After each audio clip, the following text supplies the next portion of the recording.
ព្រះអង្គលេឌីសាយ៉ាដាវត្រូវបានគេស្គាល់ថាជាសិស្សដ៏ឆ្នើមមានមហិច្ឆតានិងពូកែអស្ចារ្យមានរឿងដំណើរថានៅក្នុងចំណោមសិស្ស200នាក់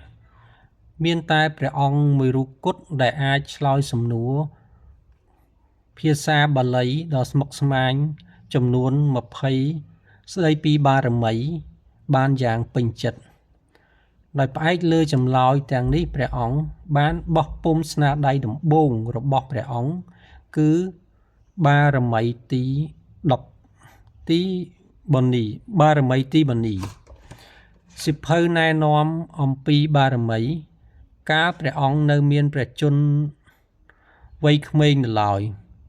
ព្រះអង្គក៏បានក្លាយជាគ្រូបង្រៀនភាសាបាលីផងដែរភាពស្ទាត់ជំនាញដ៏ឆាប់រហ័សនិងជាក់ស្ដែងរបស់ព្រះអង្គលើគោលលទ្ធិពុទ្ធសាសនាដ៏ស្មុគស្មាញបារមីអភិធម្មនិងសមត្ថភាពក្នុងការពន្យល់ច្បាស់លាស់ឆ្លើយសំណួរសរសេរបារមីទីបនីបានបង្កើតអំណាចផ្នែកបញ្ញារបស់ព្រះអង្គជាយូរមុនពេលព្រះអង្គល្បីល្បាញខាងសមាធិមូលដ្ឋានគ្រឹះនៃការសិក្សានេះមានសារៈសំខាន់ណាស់សម្រាប់ការទទួលយកការបង្រៀនដល់ច្នៃប្រឌិតរបស់ព្រះអង្គនៅពេលក្រោយស្ដីពីការប្រតិបត្តិភាពគួរឲ្យទុកចិត្តបានបង្កើតនេះបរិយាត្តិក្រោយមកបាន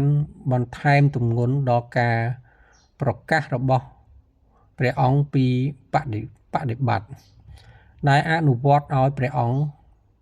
ណែនាំគំនិតដែលអាចបង្កឲ្យមានភាពចម្រូងចម្រាសដូចជាសិក្ខា